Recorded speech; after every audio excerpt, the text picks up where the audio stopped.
En bas de votre écran, vous avez un petit bouton sur lequel vous pouvez cliquer et vous arrivez sur un chat où vous pouvez taper votre question.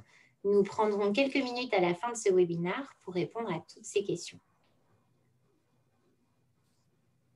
Alors, au programme de ce webinaire aujourd'hui, nous allons partir à la découverte du Salvador. On va découvrir ce pays, son contexte, ses enjeux, mais aussi identifier les besoins des familles et les actions prioritaires de Vision du Monde sur place. Puis nous ferons également un petit point sur la situation du Salvador face à la pandémie. Comment ce Covid-19 affecte-t-il nos actions sur place, mais également les échanges avec les familles? Et puis, comme annoncé, on passera un petit moment, si vous avez des questions, pour y répondre. Mais avant de traverser l'océan Atlantique, laissez-moi vous présenter l'équipe de Vision du Monde qui nous accompagne aujourd'hui. Donc, je suis Pauline, je suis ravie d'être avec vous aujourd'hui pour animer cet échange. Je suis aidée de Julie, qui est notre pro de Zoom. Et puis, nous avons également deux spécialistes de l'Amérique latine, Nathalie, notre experte terrain, et Madeleine, notre experte parrainage. Merci à toutes les trois pour votre présence et votre participation. Je vais laisser maintenant la parole à Nathalie pour partir avec elle à la découverte du Salvador. Merci Pauline. Bonjour à toutes et à tous. Alors, il faut savoir que le Salvador est le plus petit pays d'Amérique centrale, mais c'est aussi le plus densément peuplé d'Amérique, avec 6,7 millions d'habitants. C'est une démocratie présidentielle dont le président est Nayib Bukele, élu en 2009 au premier tour. Donc, le Salvador est découpé en 14 départements et Vision du Monde, dans le cadre de son programme Caminos de Esperanza, intervient dans le département de La Unión, qui se trouve au sud du pays, à la frontière avec le Honduras et bordé par l'océan Pacifique, que vous pouvez voir en orange en bas à gauche sur la photo. Le Salvador se situe sur la ceinture de feu du Pacifique, ce qui le rend très vulnérable aux séismes et aux éruptions volcaniques. Le département de La Unión est lui-même divisé en plusieurs municipalités.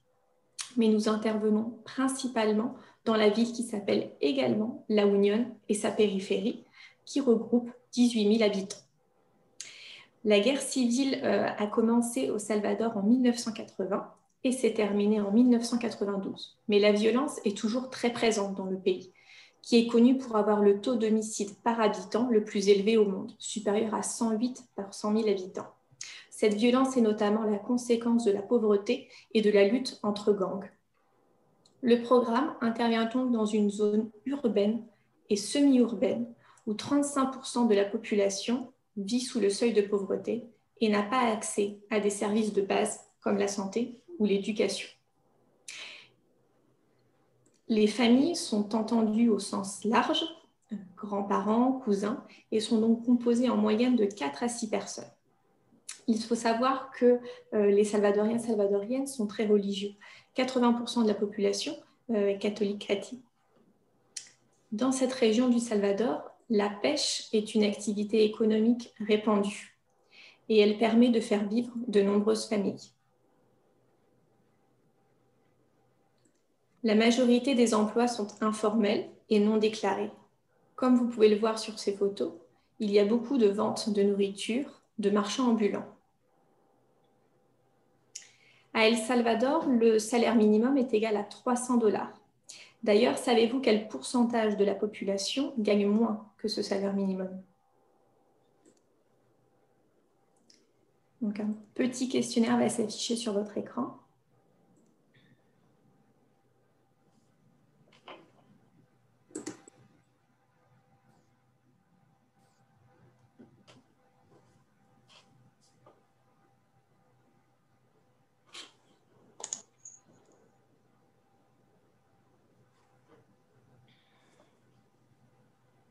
Donc, n'hésitez pas à soumettre votre réponse.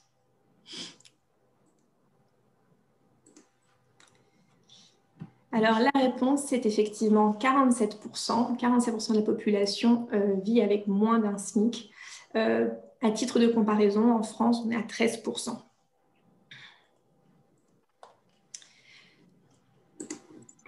En termes d'éducation, le taux d'analphabétisme au Salvador est de 11%. Donc, certains enfants vont à l'école, mais d'autres travaillent. Entre 10 et 15 ans, un enfant sur 10 travaille et aide leurs parents. Malheureusement, la violence est toujours très présente chez les jeunes. 73% des enfants subissent des violences physiques et psychologiques. Donc maintenant, je voudrais parler un petit peu de nos collègues et notre bureau de World Vision El Salvador. C'est un bureau créé en 1975 qui soutient plus de 80 000 enfants, dont 50 000 enfants parrainés. Le bureau compte 240 employés et 19 programmes de développement, dont le programme Caminos de Esperanza. Donc, notre programme est mis en œuvre par une équipe très dynamique de 7 personnes. Et d'ailleurs, je vais laisser Samir Ramos, le responsable du programme, vous présenter avec plus de détails les problématiques principales et les actions menées à La Unión.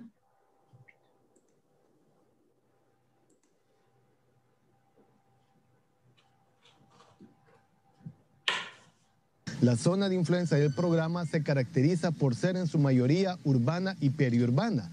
Las familias en su mayoría son familias extendidas que viven en una sola habitación. En los hogares extendidos viven padres, madres, abuelos, nietos, hijos e hijas. Esto en algunas ocasiones implica condiciones no adecuadas para el desarrollo integral de la niñez. Muchas de estas familias también se mantienen de la pesca artesanal, de la agricultura de subsistencia y de la ganadería. En las comunidades se presentan algunos problemas como el mal servicio de agua potable, poco acceso a lugares de educación integral, accesos o calles en mal estado, lo que no permite el desarrollo económico adecuado de las comunidades. Además, en el municipio no existen suficientes espacios donde los niños puedan tener sano esparcimiento. Uno de los grandes desafíos que los niños y niñas del territorio han enfrentado ha sido la pandemia producida por el COVID-19. Esta emergencia sanitaria ha creado algunas condiciones que han sido un completo desafío para las familias. Los trabajos, el estudio, las escuelas, todo se ha visto afectado por esta enfermedad. Esta enfermedad tiene el potencial para crear dificultades sociales, económicas y educativas para los niños, las niñas y sus familias. Entre ellas, la pérdida del trabajo, el poco acceso a la educación, son uno de los efectos que se han visto en el municipio y con los niños y niñas registrados en el programa Camino de Esperanza. Sin embargo, el programa ha creado acciones inmediatas e innovadoras para poderles apoyar. Hemos actuado de forma innovadora y con urgencia, logrando que muchas familias y los niños y las niñas puedan fortalecer su resiliencia, puedan revivir la esperanza y puedan todas las comunidades solventar las situaciones y los desafíos que tienen en el presente. Durante este año, a nivel educativo se apoyó a los niños y a las niñas para que pudieran continuar con sus procesos de educación. A través de intervenciones virtuales hemos alcanzado a 323 niños y niñas quienes fueron impactados en temas de salud mental, salud emocional y nutrición espiritual. Cada uno de los niños fueron apoyados con un kit que les permitió continuar sus estudios de forma remota y de igual manera fueron también impactados con materiales que pudo fomentar los valores espirituales en ellos y en sus familias. Además, el programa respondió ante las necesidades alimentarias y sanitarias de más de 3.000 familias del municipio. A ellos se les entregó canastas de alimento y kit de higiene para que pudieran protegerse de la enfermedad del COVID-19. Además, incluyó material educativo para que dentro de las familias pudieran vivir la convivencia con ternura. Durante este tiempo apoyamos a 2.185 familias, alcanzando a 4.013 niños y niñas y 5.205 adultos. Todo para poderles proteger ante la enfermedad del COVID-19 y para brindar mejores oportunidades para que los niños y las niñas pudieran superar este desafío. Además, el programa en este periodo apoyó a 500 familias de niños registrados y no registrados en el programa, haciendo entrega de kits de higiene. Estas familias eran vulnerables ante el COVID-19 y con el apoyo se procuró en todo momento protegerles. Los niveles de estrés y de ansiedad que los niños y las niñas pueden experimentar en esta situación han sido la motivación para el programa para poder atenderles de forma remota, utilizando todas las plataformas virtuales posibles y utilizando materiales impresos para que los niños y las niñas puedan con sus familias desarrollarlos, aprender y fomentar la crianza con ternura. Otras intervenciones que el programa tiene en el municipio está relacionada con el fortalecimiento de las instituciones públicas. Los asocios que el programa ha realizado ha permitido también el poder llegar a todos los hogares, a los más vulnerables y movilizar aquellas instituciones que están instaladas en el municipio y que tienen como llamado también el proteger a la niñez. Las nuevas alianzas nos han permitido que iglesias, centros escolares y otras instituciones puedan sumarse a la tierna protección de la niñez. En las reuniones realizamos con ellos conversatorios, capacitaciones para poderles dotar de herramientas que les permitan actuar de forma oportuna para asistir las necesidades de los niños y las niñas del municipio. El monitoreo de la niñez es uno de los aspectos fundamentales para el programa. A través de las redes de voluntarios y de socios hemos logrado durante todo este tiempo el poder mantener un contacto con los niños, el poder saber su estado de salud y el poder garantizar que a ellos les brindamos información necesaria para protegerse del COVID-19, así como de otras situaciones y desafíos que existen en el contexto.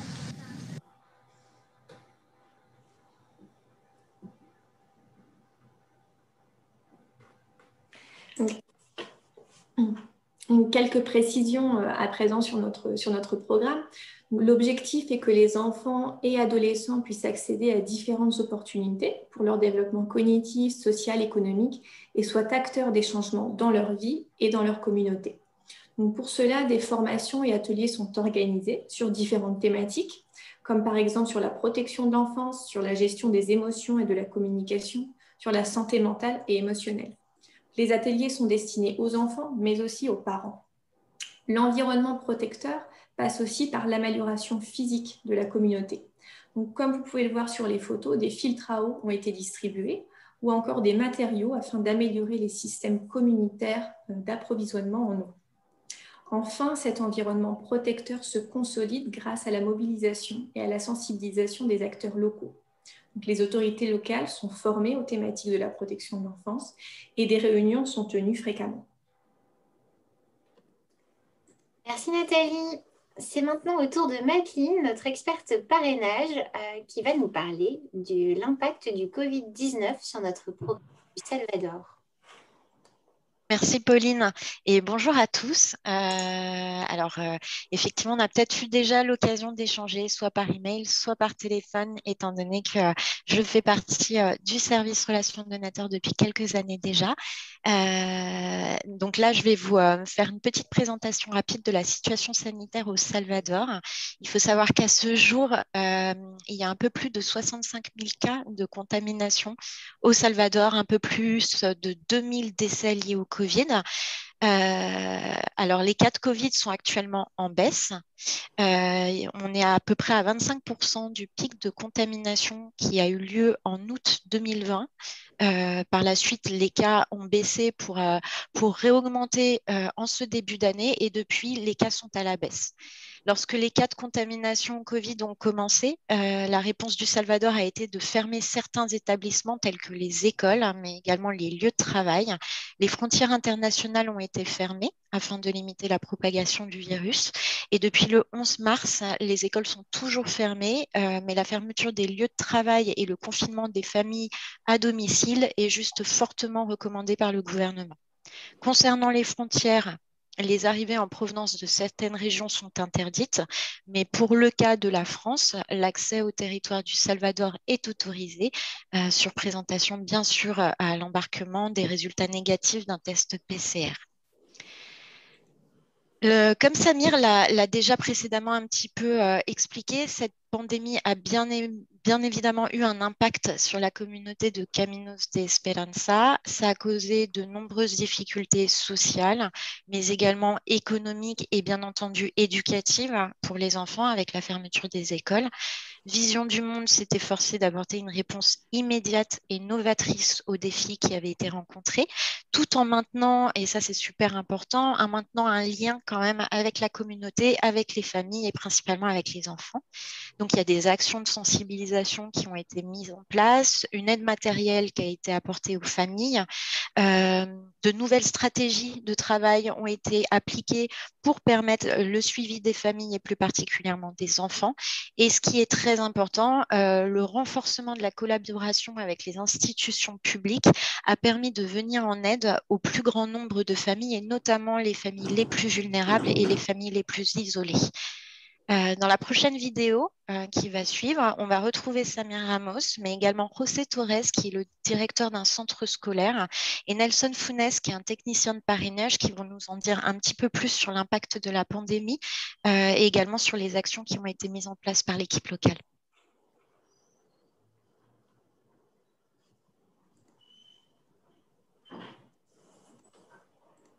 La tormenta, pues muchas personas sufrieron y perdieron hasta sus viviendas, lo que hacía que nosotros enfrentásemos un reto mucho más grande con los niños, pues los padres habían perdido, por decir, sus hogares, sus pertenencias, y pues mudarse a los albergues más seguros, como son las casas comunales y los centros educativos del entorno.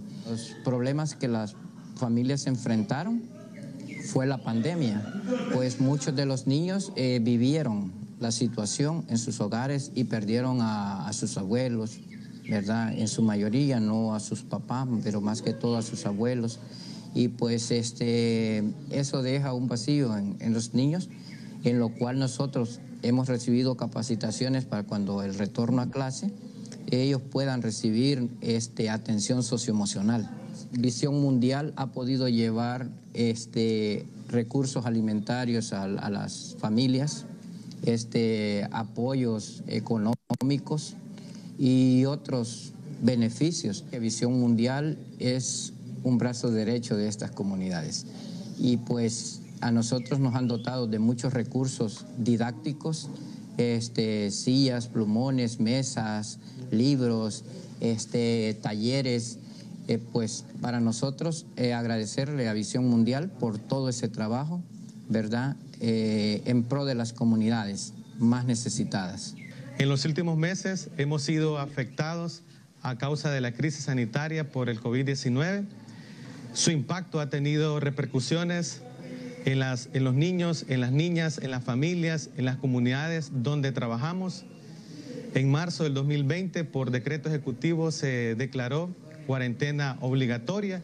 Eso implicó el cierre de centros escolares, iglesias, espacios comunitarios donde interveníamos y tuvimos que pasar a la modalidad del teletrabajo, pero nuestras operaciones continuaron de forma remota, usando todas las plataformas digitales y pudiendo siempre impactar la vida de los niños y de las niñas y poder también llevar materiales con contenidos de salud mental, fortaleciendo también sus habilidades para la vida, el resurgimiento de la esperanza y fortaleciendo la resiliencia de los niños y niñas.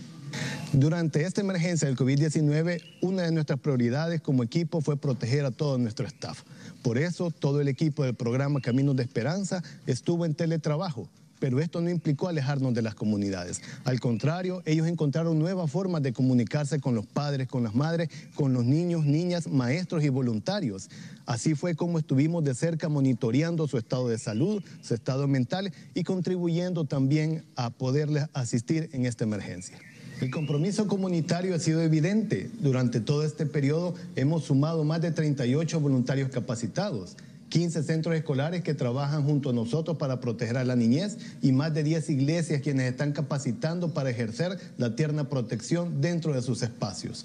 Sin duda es un tiempo desafiante, sin embargo tenemos la esperanza que con su apoyo y con todo el trabajo que estamos haciendo vamos a poder llevar futuros más brillantes para la niñez.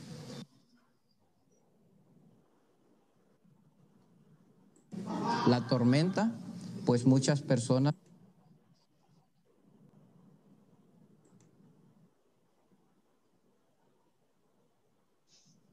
Alors effectivement, la pandémie, ça a causé beaucoup de difficultés.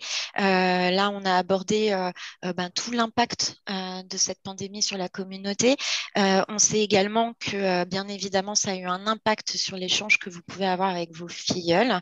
Euh, Déjà, en temps normal, l'échange, l'acheminement postal est assez long. La pandémie, bien évidemment, n'a pas arrangé les choses, a pu rallonger encore plus l'acheminement postal. C'est la raison pour laquelle notre association a réfléchi à une solution à mettre en place pour pouvoir vous aider, faciliter l'échange avec vos filleuls. Et donc, très prochainement, on va mettre en place une nouvelle adresse email que vous pourrez utiliser pour nous faire parvenir les courriers de vos filleuls.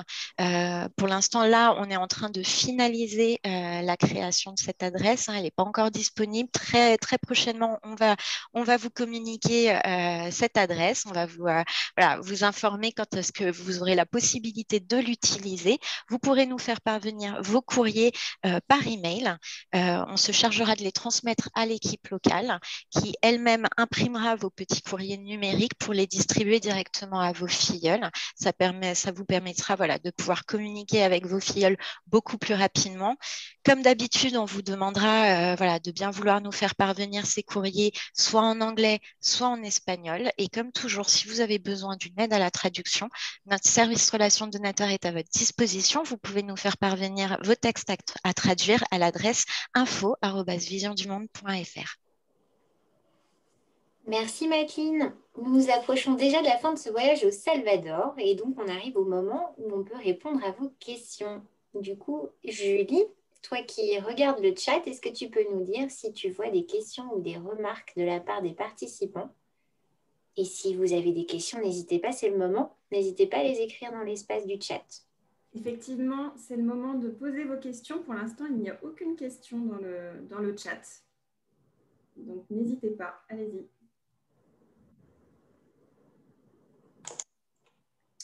Nous avons une question de Mélissa qui demande « Est-ce que si je fais un cadeau filleul, c'est toujours distribué ?» Bonjour Mélissa, effectivement, les cadeaux filleuls sont toujours distribués. Vous pouvez toujours faire un cadeau filleul à votre filleule. Ils sont bien distribués. Nous, on se charge d'envoyer les fonds sur le terrain, de prévenir l'équipe locale et sous 3 semaines, 1 mois, votre cadeau est distribué à votre filleule. Il n'y a aucun souci. Pour rappel, vous avez la possibilité de faire un cadeau filleul par an, donc n'hésitez pas. Nous avons une autre question. Pouvez-vous nous dire depuis combien de temps... Alors, attendez, il y a plein de questions qui arrivent et du coup, je n'arrive plus à lire.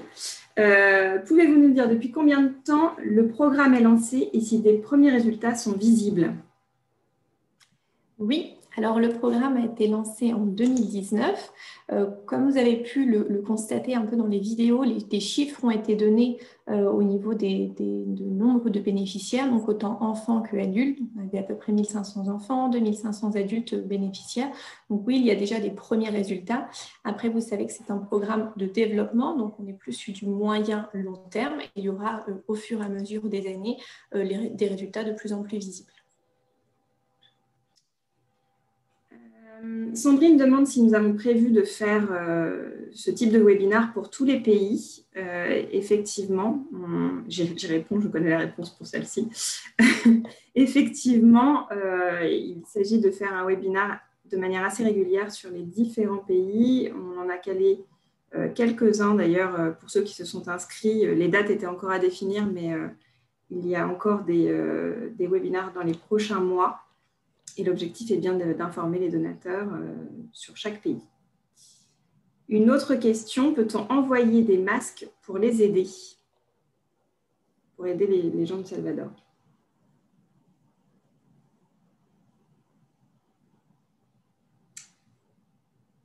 Nathalie ou Madeleine, un avis sur la question? Alors, je sais que la distribution de masques est déjà prévue sur le terrain. Donc, normalement, toutes les familles de nos programmes bénéficient déjà de ce type de distribution. Je ne pense pas que ce soit nécessaire. Après, ce n'est pas interdit non plus. Une autre question, serait-il possible d'avoir une description de la famille de l'enfant parrainé dans les courriers reçus? L'enfant que je parraine ne parraine jamais de son père et je ne voudrais pas commettre d'impair. C'est une question assez précise. Madeleine, tu peux peut-être répondre de manière générale sur les gens qui se posent ce même type de questions. Et après, pour Oui, les... bien évidemment, on peut avoir Pardon, Julie. Effectivement, on peut avoir ce type de questions un peu plus personnelles sur la situation familiale des enfants et c'est pas toujours évident effectivement de poser ce type de questions par courrier, mais justement notre équipe est là pour faire le lien avec l'équipe locale et pour se renseigner un peu plus précisément quand il y a des situations familiales un petit peu plus compliquées. On peut se renseigner auprès de l'équipe locale et avoir un peu plus d'informations. Donc surtout, n'hésitez pas à nous contacter par email, par téléphone pour nous demander plus de précisions sur vos filleuls et leur famille. Voilà, pour rappel, vous pouvez nous contacter toujours à l'adresse info@visiondumonde.fr ou alors par téléphone au 01 49 49 11 12. Merci Madeleine. Il y a quelques questions dans le chat qui concernent des cas assez précis sur des correspondances enfin, vraiment le cas précis du parrainage de chaque donateur. Les questions très précises, on y répondra de manière individuelle. Donc, ne vous inquiétez pas si je passe votre question, elle sera répondue, mais dans un second temps. Il y a une autre question. Nos filleuls pourront-ils communiquer avec nous via une adresse email également?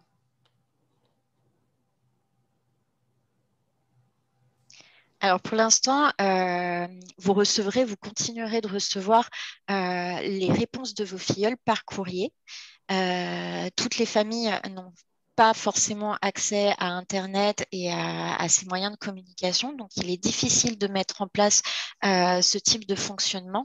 Donc là, ce qu'on a mis en place, c'est vraiment pour accélérer les échanges du donateur jusqu'à son filleul. Donc, vraiment que votre courrier, s'assurer que votre courrier arrive à destination, soit bien distribué à votre filleul et dans les plus brefs délais. En ce qui concerne la réponse de votre filleul, pour l'instant, ça se fera de manière traditionnelle. Vous continuerez à recevoir la réponse originale de votre filleul par courrier à votre domicile.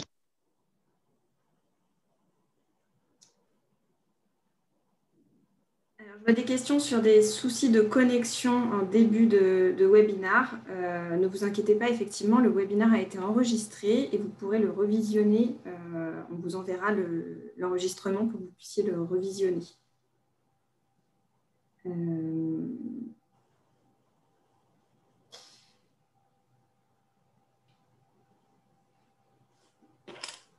On a une question sur le cadeau communautaire également. Combien de temps un petit peu doit-on réaliser le cadeau, Madeleine, pour être sûr que le cadeau arrive à temps pour l'anniversaire du filleul, par exemple? Le cadeau communautaire ou le cadeau filleul, hein, il faut compter à peu près 3 semaines, un mois pour que ce soit traité et distribué à votre filleul et sa famille. Donc, il faut vous y prendre un mois à l'avance en moyenne. Super. On a encore une question d'Amélie. Par rapport à l'école à distance, comment ça se passe chez eux? Alors, je vois aussi une question d'une marraine qui se demande, elle a reçu une lettre assez typique en tout début de parrainage, une lettre type qu'on reçoit quand on vient de lancer son parrainage. Elle se demande du coup combien de temps après pour recevoir une lettre un petit peu plus personnalisée avec son filleul. Alors, à partir du moment où vous écrivez à votre filleul, vous recevrez systématiquement une réponse de sa part. En moyenne, en temps normal, il faut compter à peu près 4 mois pour recevoir une réponse de votre filleul directement à votre domicile. Encore une fois, on sait qu'avec la pandémie actuelle, ce délai peut être un petit peu plus allongé. C'est pour ça que n'hésitez pas, encore une fois, à contacter notre service relations donateurs. Nous, on peut tout à fait vérifier auprès de l'équipe locale qu'ils ont bien reçu vos envois et vous rassurer, vous dire effectivement si votre courrier est bien arrivé et si une réponse de votre filleul est en cours d'acheminement. Super. Peut-être une question pour toi, Nathalie. Combien d'enfants attendent encore un parrainage sur ce programme? Alors, j'allais dire plus Mathéline. Pardon. En tout cas, c'est un programme qu'on a ouvert assez récemment. Donc, il y a encore beaucoup d'enfants qui attendent un parrain ou une marraine. Ça, c'est sûr. J'ai pas encore regardé tout récemment là, mais on est encore au moins 600 enfants qui attendent d'être parrainés à ce jour sur ce programme. Parfait. Une question sur l'éducation. Nathalie, dans ta présentation, tu as mentionné des kits qui étaient distribués aux enfants pour leur permettre de faire l'école à distance. Est-ce que tu peux nous donner un petit peu plus d'informations? Amélie se demande notamment, ils n'ont sans doute pas d'ordinateur ou d'accès à Internet à la maison. Donc, comment se passe exactement cette école à la maison? Oui, donc effectivement, donc les écoles ont été fermées donc depuis à peu près mars 2020. J'anticipe une autre question. Donc les écoles ont été fermées, donc deux solutions sont proposées, donc suivant les capacités aussi des familles. Donc il y a des plateformes en ligne qui sont mises à disposition pour que les enfants puissent continuer une école à distance et de façon virtuelle. Pour les familles dont la connexion n'est pas possible, donc il y aura un système de support papier. Donc voilà, les équipes travaillent notamment avec les professeurs des écoles pour pouvoir distribuer donc un kit qui contient donc du matériel scolaire pour que les enfants puissent en fait faire les exercices à la maison. Et chaque semaine, donc, il y a un roulement, ce qui fait que les exercices sont renvoyés aux professeurs, qu'ils puissent les corriger et ainsi de suite au fur et à mesure du temps. Donc, c'est un système plutôt mixte en fonction des capacités des différentes familles. Merci Nathalie. Je vois qu'il y a pas mal de questions sur ces échanges de courrier justement et notamment est-ce que demain on pourra envoyer des emails à nos filleuls sur le terrain? Oui, en effet, c'est en projet. L'équipe de Vision du Monde se mobilise pour travailler sur quelque chose qui sera sans doute un espace parrain où vous aurez la possibilité d'écrire un email à votre filleul et ça permettra de faciliter cet échange de courrier et notamment de gagner en rapidité. C'est en projet, l'équipe travaille déjà sur cette solution technique qui demande un petit peu de temps, donc encore un peu de patience, mais d'ici quelques mois, on l'espère, on pourra faciliter les échanges et vous proposer une solution par email.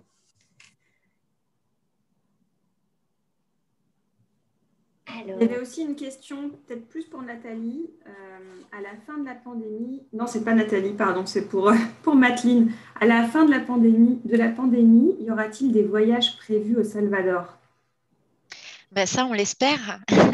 On l'espère très fortement. Pour l'instant, c'est vrai que c'est un programme qui a ouvert tout récemment. On n'a pas encore eu la possibilité d'organiser des rencontres parrain-filleul au Salvador. On le déplore et on a hâte que la situation s'arrange pour pouvoir organiser nos premières rencontres entre parrain et filleul. Et je vois aussi peut-être une dernière question pour ne pas vous mettre trop en retard.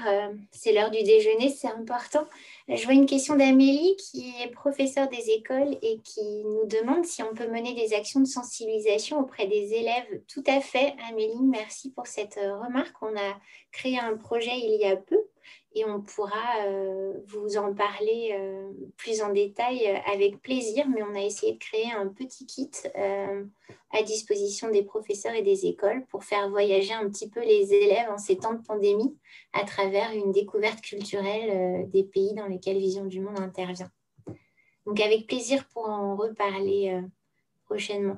On va devoir arrêter là les questions. Encore une fois, on pourrait continuer, mais on ne veut pas vous garder trop longtemps. Sachez que suite à ce webinaire, vous allez recevoir un email. Guettez votre boîte aux lettres. Vous aurez l'enregistrement, bien sûr, si vous souhaitez réécouter des choses qu'on s'est dites pendant ce voyage au Salvador. Vous aurez aussi une petite surprise culinaire si vous avez envie de vous immerger dans la culture salvadorienne sur les prochains jours. Profitons de ces vacances pour cuisiner un petit peu. On vous rappelle que toute l'équipe de Vision du Monde est à votre entière disposition. Donc, n'hésitez pas à nous contacter. On le redit, on est disponible par téléphone au 01 49 49 11 12. On est disponible par email également sur info@visiondumonde.fr. Et pour finir ce voyage, on voulait vous partager une petite vidéo que les enfants ont préparée à votre attention.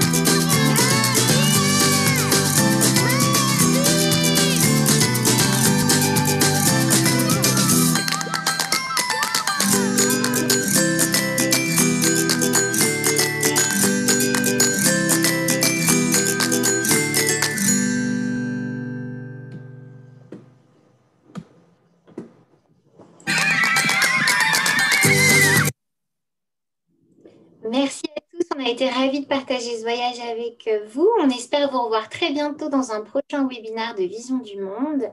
Avant de partir, n'hésitez pas à nous dire ce que vous avez pensé de ce webinaire en répondant à quelques très rapides questions qui vont s'afficher sur votre écran. Très belle fin de journée à tous.